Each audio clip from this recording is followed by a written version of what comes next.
minutos la transición, pero en fin, siguiendo la estela de las dos personas que me han precedido, intentaré hacerlo.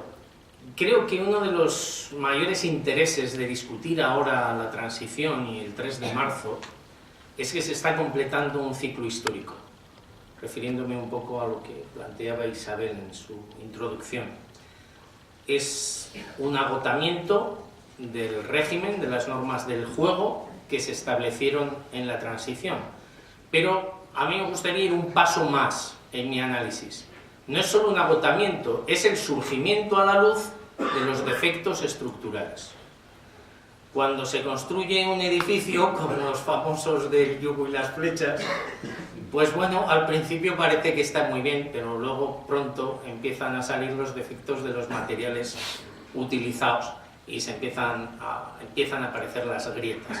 Yo creo que las grietas del edificio de la transición aparecieron pronto y las hemos arrastrado, pero ahora se hacen insoportables, sobre todo al coincidir con una crisis económica estructural del sistema que hace que todos esos defectos se magnifiquen como consecuencia de la presión de ese malestar social que se genera y que se ve pues, para qué estaba construido este sistema. Esos defectos estructurales, digo, que vienen desde entonces y son los que explican, cuando alguien se pregunta qué es la transición, pues la transición es lo que ha permitido que leamos que el asesino de Yolanda colabora con la Guardia Civil. Es lo que permite saber que un señor cobra 21.000 euros, ¿no? Me parece que era, al mes. 23.000 netos. Pobre hombre. Digo, brutos, perdón. Brutos, y tan brutos. Y bueno, y en teoría estaba despedido. En fin, toda esa corrupción estructural, todo eso tiene un origen, no es producto de la lluvia como las setas en el otoño, y no voy a entrar por ahí, sino que es producto de una forma de haber hecho las cosas. Y sobre todo creo que también es interesante al abordar esa discusión, decir, como ha mencionado también Carlos, es un hecho biohistórico, es decir, a Franco le tocaba morirse y entonces de lo que se trata es de una cuestión biológica, o realmente se trata de un periodo excepcional en la historia. Y yo desde luego me inclino por eso, un periodo en el que hay una participación activa y en que la sociedad sufre una crisis y sufre, por tanto, la posibilidad de una transformación profunda. Y entonces no solo cabe el resultado que se dio, sino que hubieran cabido también otros posibles resultados. Por eso es esencial conocer los hechos, pero es esencial conocer la dinámica de esos hechos, no ponerlos en fila y ya está. Uno de los mayores pensadores de la historia, Hegel, decía que una colección de datos no constituye una ciencia. Y desde luego una colección de datos históricos no son la historia. La historia es la dinámica interna, las fuerzas en conflicto, los intereses materiales enfrentados y el resultado de ese enfrentamiento. Eso es lo que, la forma en la que debemos abordar la historia, sobre todo si queremos sacar de ella alguna conclusión. El propio término es confuso. La transición, ¿no? O sea, sí, claro, todo está en tránsito, sic transit gloria mundi, que habremos oído los que tengan mi edad por lo menos más de una vez. Sí, efectivamente, todo está en tránsito, pero realmente la palabra tiene un significado mucho más profundo, porque lo que quiere decir es que se salvaron por los pelos.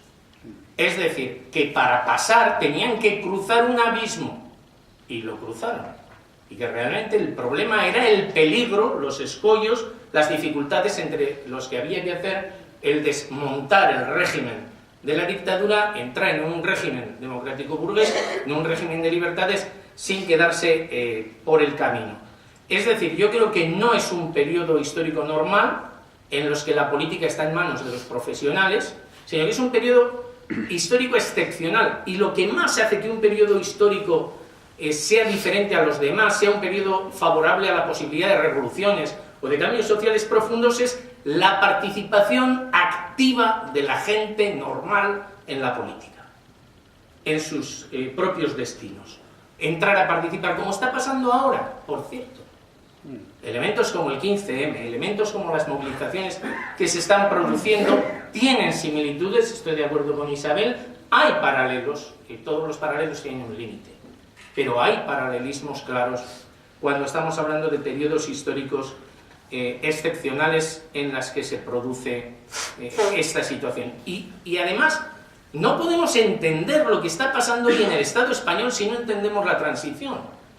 Cada generación está marcada por unos acontecimientos. La mía, la de algunos de los que estáis aquí, casi todos más jóvenes que yo, pero alguno de mi quinta, estaba marcada por la guerra civil, a pesar de no haberla vivido. Y los hechos actuales están marcados por el periodo de la transición.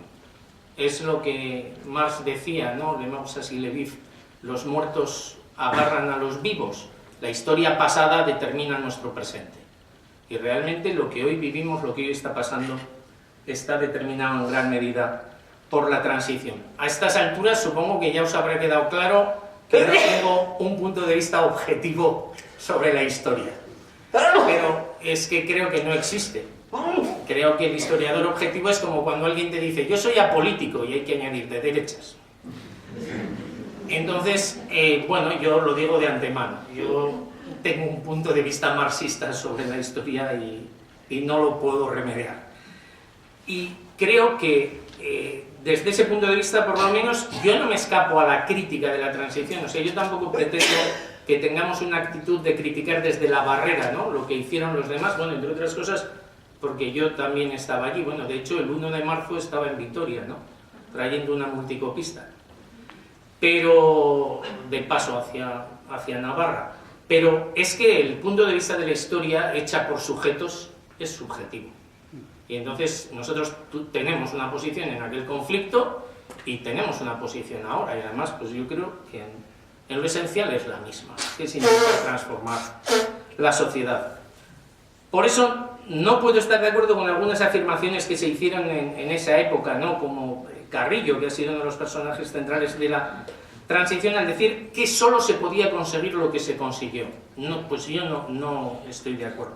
Creo que había otras opciones, incluso ha habido gente que luego ha ido girando hacia posturas cada vez más moderadas, como Ariza, ¿no?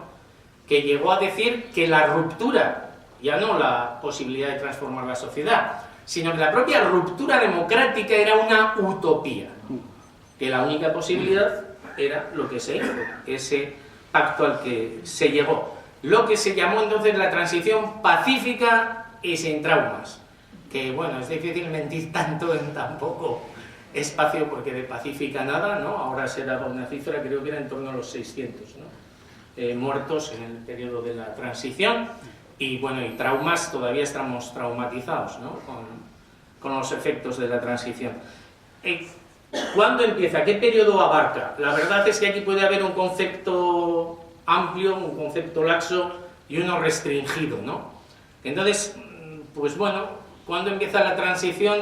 Pues es un periodo muy amplio, muy largo, pero puede haber algunas fechas especialmente significativas, ¿no? Quizá el proceso de Burgos es un momento en el que ya se revela que hay una debilidad en el régimen que antes no existía, que se plantea un conflicto político que afecta al conjunto de la sociedad, además, curiosamente, siendo un conflicto que está encadenado con el tema de ETA, con la cuestión de Euskadi, sin embargo, tiene apoyo, repercusión, simpatía, movilizaciones en el conjunto del Estado español. Puede ser la muerte de Carrero Blanco, que ya es un poquito después, porque ya nos vamos al 73, que también empieza a demostrar cómo el régimen está entrando en una fase muy delicada, que además tenía ahí una pieza de recambio y que simplemente el perder esa pieza pues provoca ahí toda una conmoción. El proceso 1001, que se dio ese mismo día, que se daba ese mismo día, el día del vuelo. Entonces, todo eso puede marcar un punto de partida de la transición, aunque, insisto, luego entraré, y estoy de acuerdo con lo que ha planteado Carlos, en un concepto más restringido, ¿no? Y hasta dónde llega, y eso sí me parece mucho más polémico, porque lo de cuándo empieza, pues yo creo que todos nos podemos poner de acuerdo más o menos en cuáles son los momentos más significativos. Cuándo empieza, es decir, hasta dónde llega. Bueno, pero no me parece poco importante. O sea, creo que también es interesante decir hasta dónde llega y qué concepto tenemos. Yo creo que en un sentido amplio podríamos llevar la transición hasta el 23 de febrero de 1981, porque es, digamos, el último cartucho serio del aparato del Estado del viejo régimen, que ha estado enredando durante todo ese tiempo, ahora lo veremos, pero que ahí juega todas las cartas, ahí echa un porra realmente, ¿no? Y lo pierde, menos mal. Pero bueno, es la misma gente que ha estado implicada en las tramas negras, que ha estado implicada aquí, en la matanza de Atocha, en los Sanfermines del 78, en fin, en Santurce, con lo de Normi Menchaca, en tantos y tantos ejemplos. Son los mismos, por cierto, que denunciaron a los militares demócratas de la UMD, porque Milans del Bosch fue de los que instigó el castigo contra la UMD, pero sin embargo él siguió en un puesto clave para poder conspirar contra las libertades democráticas. Por cierto, militares a los que no se incluyó, por si se me olvida decirlo después, que me parece un dato muy importante de la transición, se les excluyó de la ley de amnistía. Es realmente un baldón, ¿no?, sobre ese proceso, el haber dejado a gente que se jugó el tipo, ilusionados y confiados en un proceso, sobre todo el proceso que se había vivido en Portugal, que si me da tiempo espero que sí. Es que yo considero que la Revolución Portuguesa es determinante en la transición en el Estado español. Pero en un sentido estricto, la transición son los años 76 y 77. Porque realmente son los años en que el régimen corre el riesgo de caerse con todo el equipo. O sea, de haber caído de una manera tremenda, de no haber tenido la posibilidad de renovarse a sí mismo y haber tenido que ser sustituido por algo nuevo. ¿Qué? Pues no lo sé, pero por algo muy distinto, como mínimo lo de Portugal. El desmantelamiento total del aparato del Estado, de los poderes, de los grupos de presión del régimen dictatorial, etc. Como mínimo eso. Y ese periodo yo creo que fundamentalmente se concentra en esos 2 años, 76-77, y ahí, claro, si queréis que lo concentremos más, pues de Vitoria a Atocha. O sea, yo creo que marzo del 76 y enero, febrero del 77 es... luego hay otros momentos, y ya veremos, bueno, y que ya conoceréis, porque hasta la Constitución, que sería la que le da ya el marchamo al pacto, pero en ese periodo, en el periodo de la Constitución, todavía hay conflictos muy graves, como el del 78 de Sanfermines, ¿no?, que además no es solo Sanfermines, empieza ahí, pero se extiende a toda Euskadi, hay otro muerto más, en fin, es un conflicto además que pone en cuestión el proceso constitucional, pero en fin, yo creo que ahí está. Y creo, es muy curioso, porque en todo ese periodo, si leéis los escritos de dirigentes de la izquierda, en general no hay menciones a la revolución. Y sin embargo, todos los escritos de la derecha están plagados de menciones al riesgo de revolución. O sea, yo creo que podríamos establecer una teoría de que hay una inversión de la percepción de la realidad. Porque, claro, debía haber sido la izquierda quienes hubiéramos estado hablando todo el día de ver si se podía hacer una revolución y la derecha negándolo. Pero si puedo, daré alguna cita, por lo menos, para que veáis que esto es así. O sea, que la izquierda estaba todo el día hablando de la involución, del peligro de la involución, de los ruidos de sables, hasta el 79, por cierto, que es otro momento importante de la transición, porque la transición también afecta a las organizaciones políticas. Y en el 79 se termina de cerrar el dejar al PSOE como partido que puede entrar en el gobierno aceptando totalmente las reglas del juego sin riesgos. Porque en el 79 la dirección oficial del Partido Socialista pierde el Congreso, precisamente por el tema de rechazar el marxismo, pero quienes ganan el Congreso no se atreven a mantener la dirección del partido, entre ellos con una persona que yo le tenía aprecio y que murió recientemente, Luis Gómez Llorente. No se atreven a tomar la dirección del partido porque Tierno Galván dice abiertamente que si le quitan la dirección a Felipe y la toman ellos, pues va a haber movimientos en los cuarteles. Porque claro, ya está cantado que el PSOE está a las puertas de llegar a un gobierno. No, ni siquiera ellos ni nadie pensaban que con un triunfo tan aplastante como tuvieron en el 82, pero el que se iba a producir, que se estaba produciendo un desmoronamiento de la UCD, a esa altura pues ya estaba claro. Por eso quiero decir que hay, pero yo solo consideraría más efectos en la dinámica que se ha generado y concentraría el tema sobre todo en el 76-77. Es un lugar común encontrarte en todas las obras, no solo en las obras, sino en la gente cuando discutes. Lo de, sí, a mí me diréis lo que queráis, pero Franco se murió en la cama. Y entonces, bueno, pues el régimen se cayó, pero además, o sea, no solo te lo dice la gente coloquialmente, no solo hacer esto, pero para que veáis que no me lo invento, este es uno de los libros de la transición que se publicó a los 10 años por el periódico, y en el prólogo terminan diciendo lo siguiente: porque hay que recordar que entre los muchos méritos de la generación que ha vivido el cambio democrático hay uno que no le pertenece, el de haber acabado con la dictadura. Ella concluyó con el hecho biológico de la muerte de Franco, y ello debe ser para todos nosotros una lección de humildad histórica. Yo diría un sentimiento de impotencia, no de humildad, porque pensar eso es pensar que las masas, que la clase trabajadora, que la gente es impotente para transformar la realidad, y la historia nos demuestra que no es así. La historia está plagada de transformaciones profundas en las sociedades. Y otro lugar común es que había un plan, ¿no? O sea, que todo estaba planificado de antemano.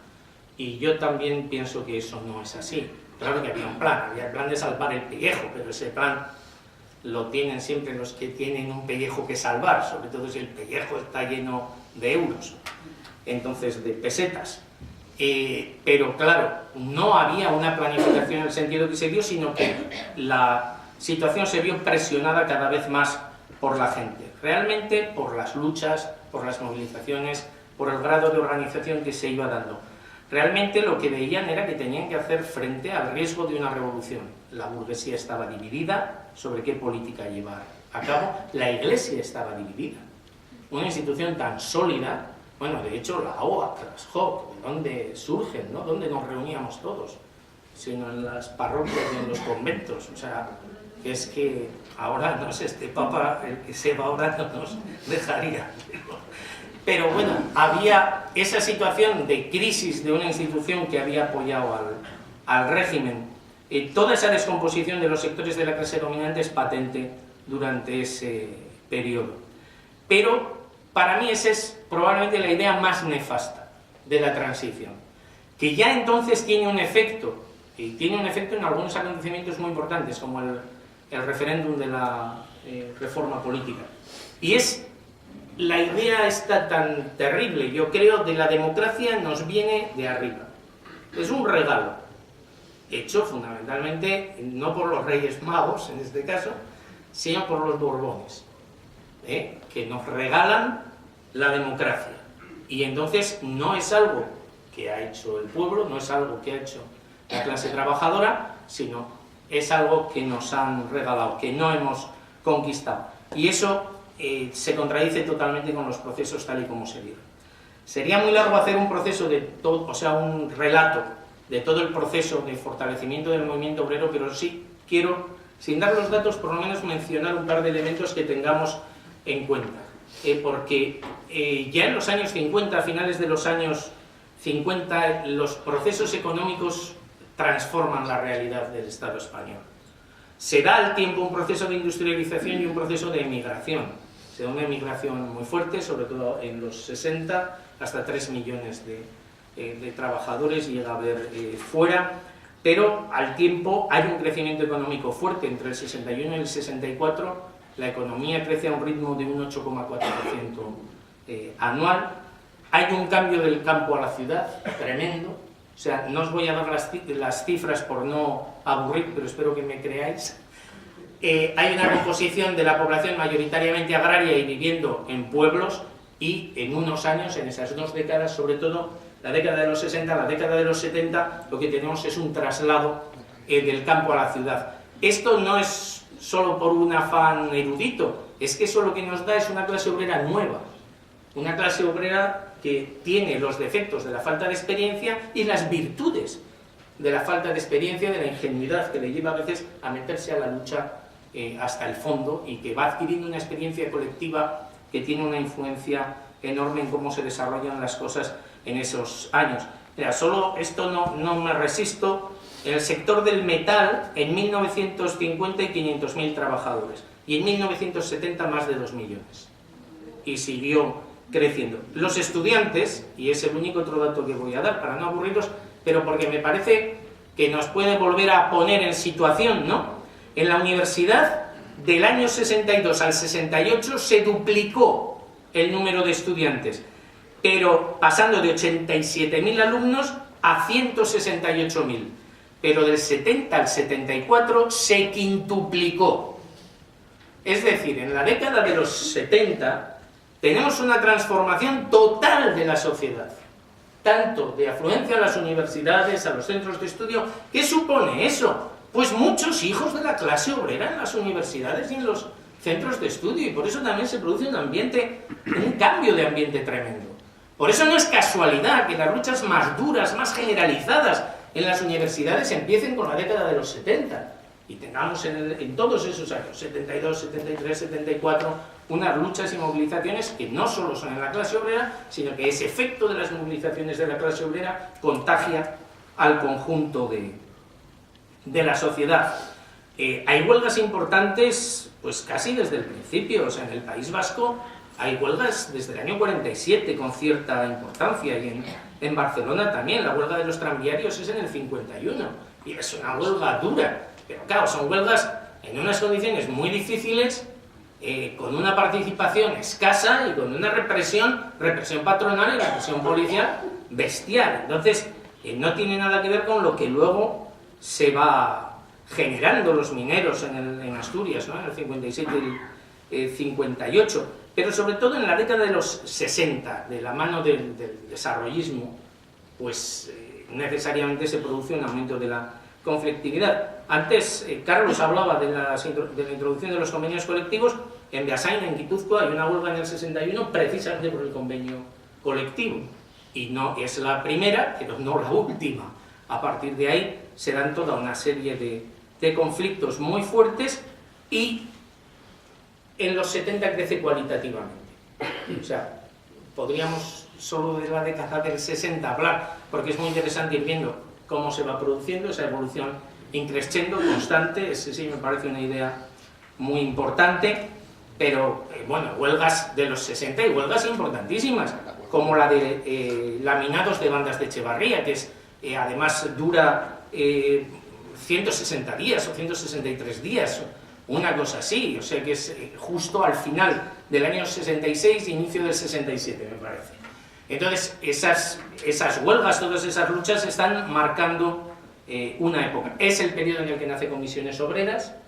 Va haciendo una serie de piñitos, pero ya de una manera estable. Desde el año 64 ya funciona establemente Comisiones Obreras. Esto también es muy importante, porque ya quiere decir que no son luchas aisladas, o que no son luchas ingenuas, que no son luchas desesperadas, sino que ya empieza a responder a luchas planificadas, organizadas, y cada lucha aumenta a su vez la organización. Entonces ya empieza a haber una interrelación entre la organización y las movilizaciones.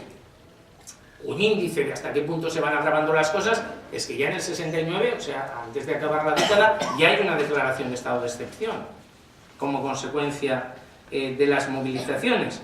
Bueno, y en el 70, en el inicio de los 70, como decía antes, ya las luchas mucho más duras, con enfrentamientos con la policía y con víctimas mortales de la acción policial. Es cuando se produce la huelga de la construcción en Granada, por ejemplo, que hay 3 trabajadores muertos, o cuando se produce la huelga del metro en Madrid, que lo militarizan. Eso también es muy importante. O sea, ya el régimen se ve obligado a utilizar el ejército. Y el ejército es un arma que hay que utilizar con mucho cuidado, sobre todo cuando está compuesto por soldados que están haciendo un servicio militar obligatorio, que no es lo mismo que un ejército profesional.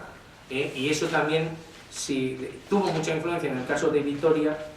En ese periodo además es cuando, como he dicho antes, cuando se da lo del proceso de Burgos y en fin, después lo de Carrero, pero todo esto con un aumento constante de las movilizaciones. Además, la policía dispara a matar a la primera. O sea, en el año 71 a un trabajador en Madrid lo matan por ir repartiendo panfletos.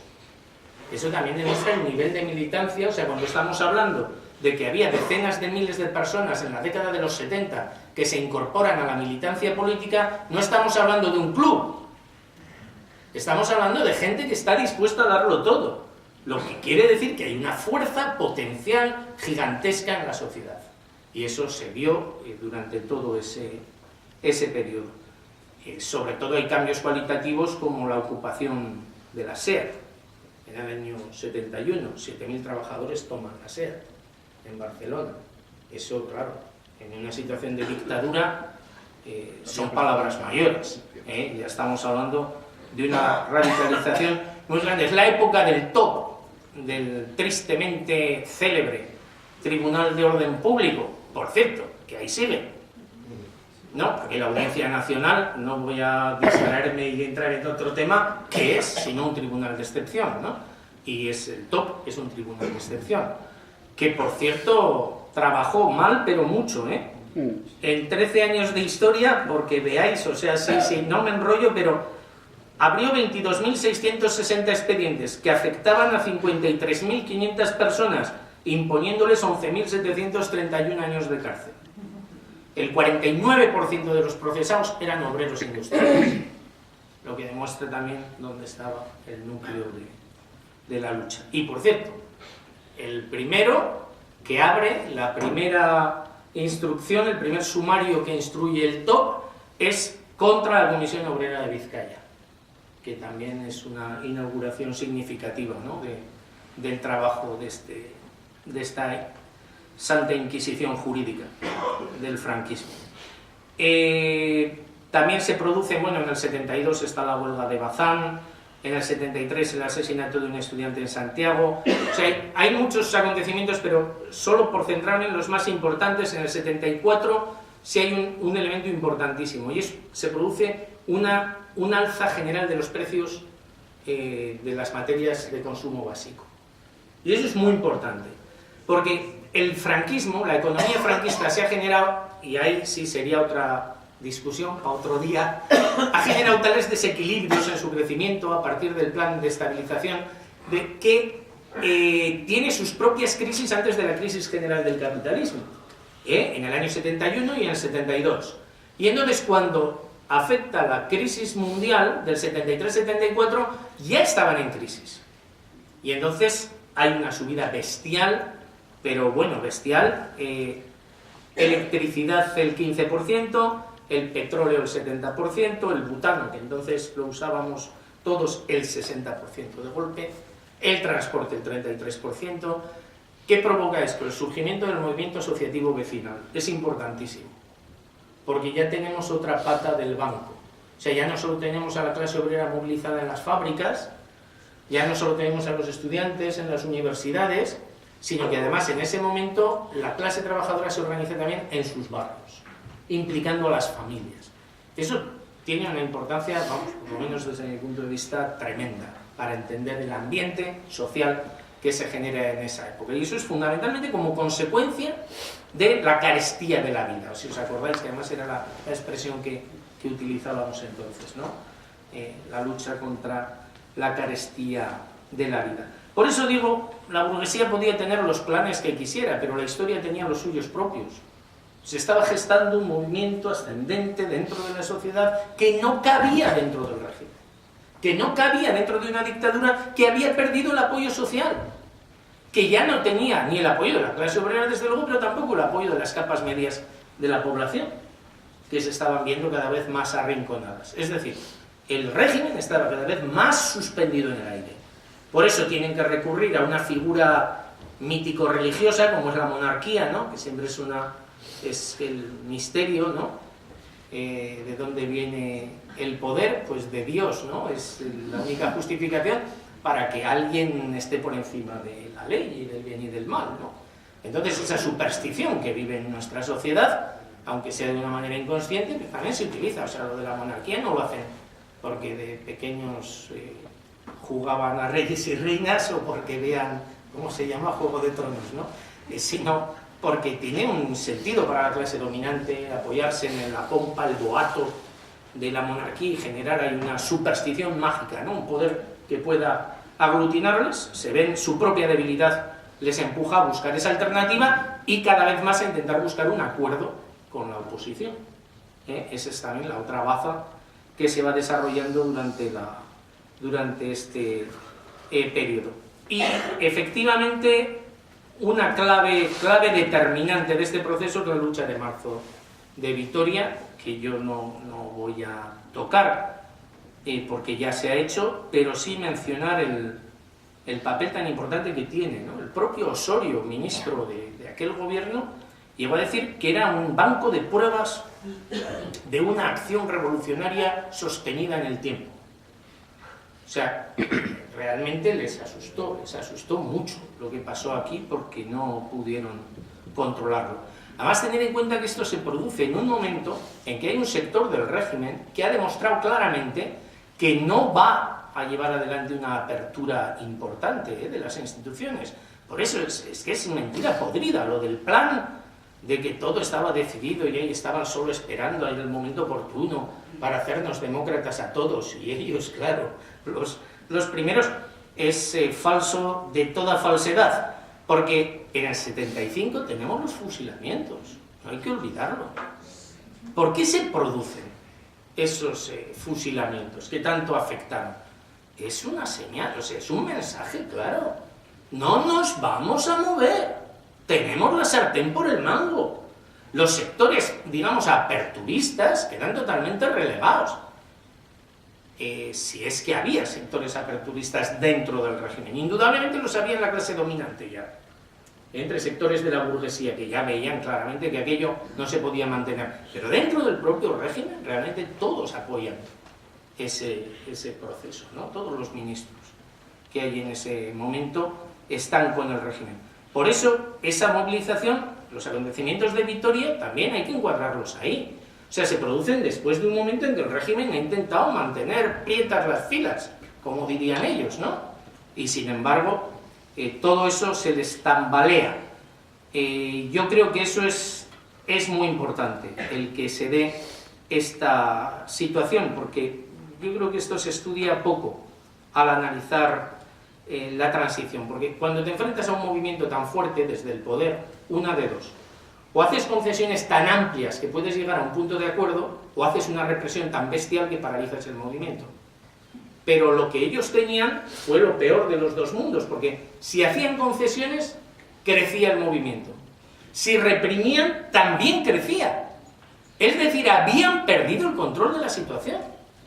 Porque si no, decirme a alguien en qué momento en ese periodo les funcionó la represión o les funcionaron las concesiones. Cada vez que hicieron concesiones fortalecieron el movimiento y cada vez que entraron a reprimir provocaron conflictos generalizados. Y entonces luego se llegaba a un impasse y paraban, ¿no?, como una tregua y otra vez a la carga. Y así tuvimos todo ese periodo del 76 y del 77. Ahora, el año 76 hay que reconocer, y voy a intentar ir zanjando, aunque sea difícil, el año 76 se empieza muy mal para la clase dominante, muy mal, pero no acaba tan mal, porque el año 76 se empieza con un movimiento obrero que lleva la iniciativa, todas las huelgas que se producen, se encuentran con Vitoria, se encuentran con Montejurra, que no me va a dar tiempo de hablar, pero vamos, me parece también importantísimo, porque es una muestra de cómo se están moviendo también las tramas negras y el aparato del Estado, porque ahí está implicado todo el mundo en los asesinatos de Montejurra, es la misma gente a lo largo de todo ese periodo, pero cada vez más aislados, cada vez más rabiosos y cada vez con menos posibilidades de controlar el movimiento, y lo de San Fermín también forma parte de todo eso. O sea, digo, se encuentran con un año tan conflictivo, tan malo, pero terminan ganando el referéndum por la reforma política. Y no es una tontería. no es algo secundario, porque desmoraliza a la oposición. No a la gente no le desmoraliza, pero a los dirigentes del Partido Socialista y del Partido Comunista y de otras formaciones políticas, sí. Porque es como decir, Suárez está tomando el control de la situación. Porque se plantea el referéndum y claro, tenemos un problema.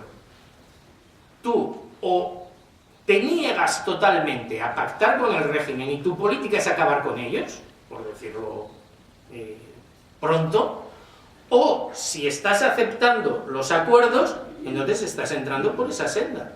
Entonces el referéndum de la reforma política que plantea el gobierno Suárez para el referéndum en diciembre del 76 es un referéndum que va en esa línea y que promete culminar con elecciones libres. Entonces, la posición de la izquierda es una posición tibia. En esos días lo que están discutiendo ya es cómo presentarse a las elecciones y eso se transmite.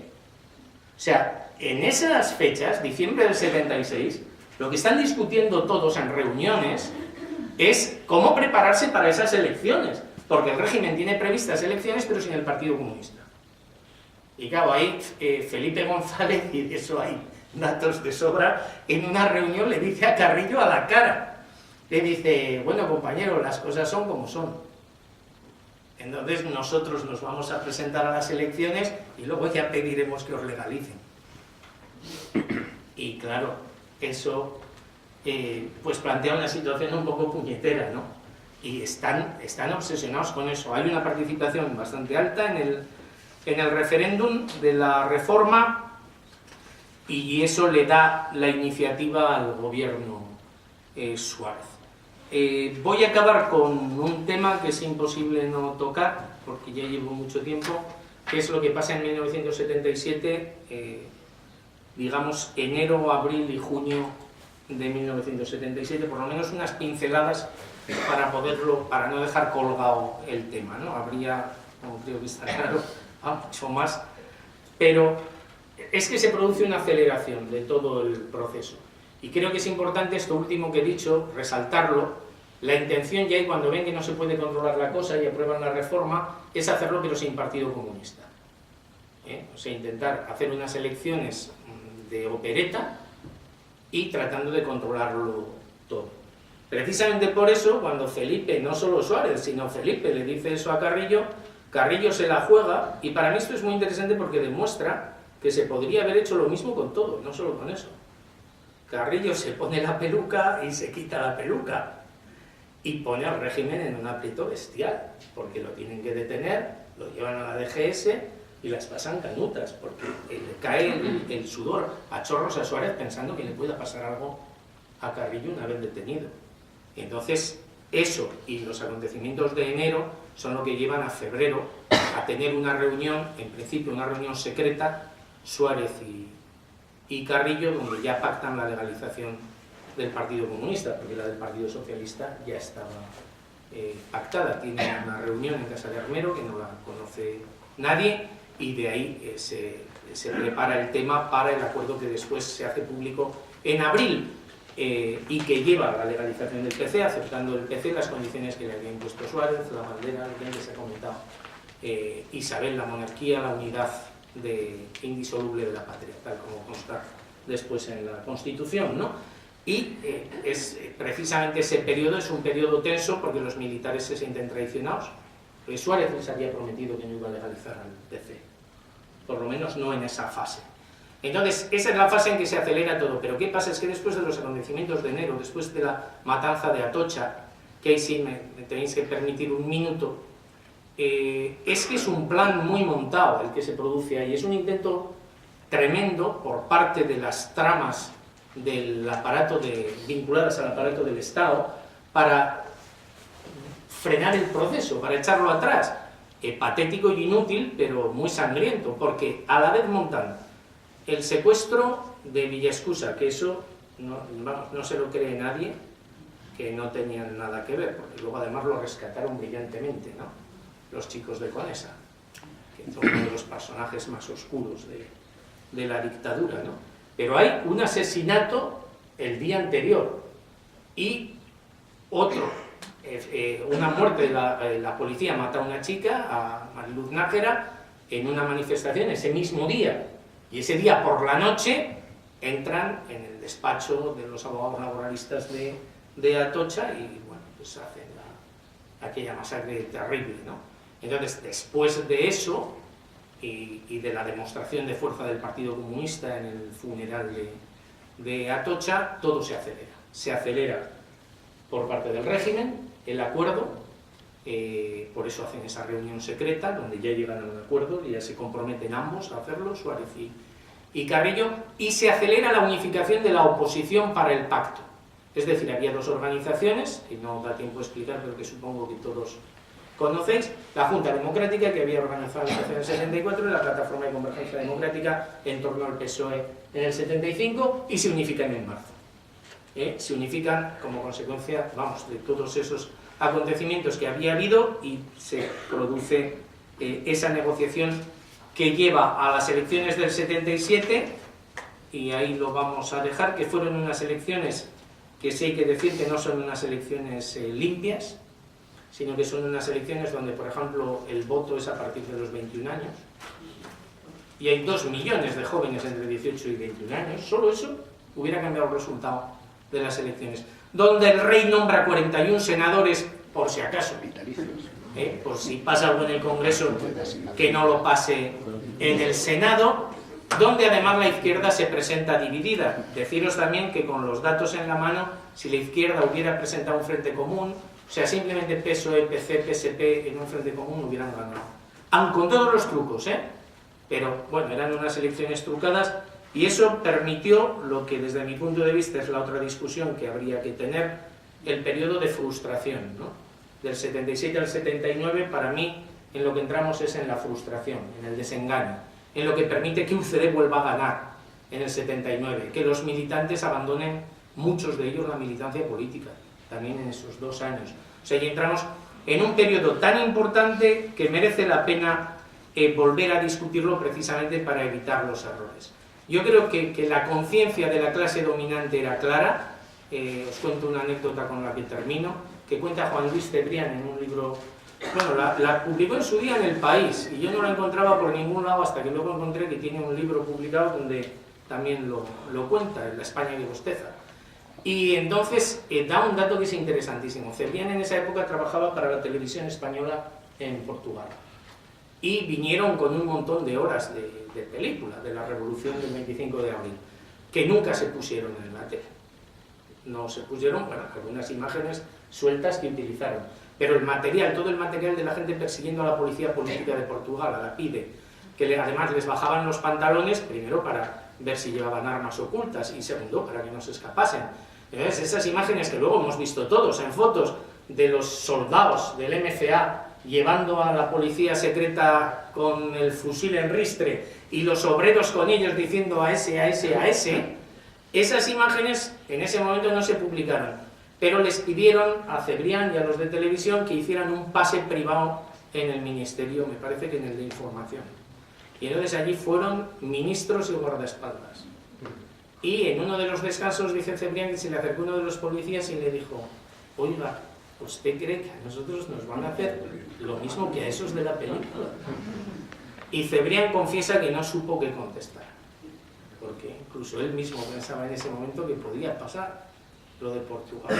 Entonces es cierto que aprendieron en cabeza ajena, algunos por lo menos, y tomaron medidas. Y es cierto que nosotros también tenemos que aprender de esa experiencia, de ese esfuerzo, que no solo no fue en vano, porque conquistó unas nuevas posibilidades, sino que sobre todo no tiene que ser en vano, porque tiene que darnos las herramientas, los instrumentos para transformar la sociedad.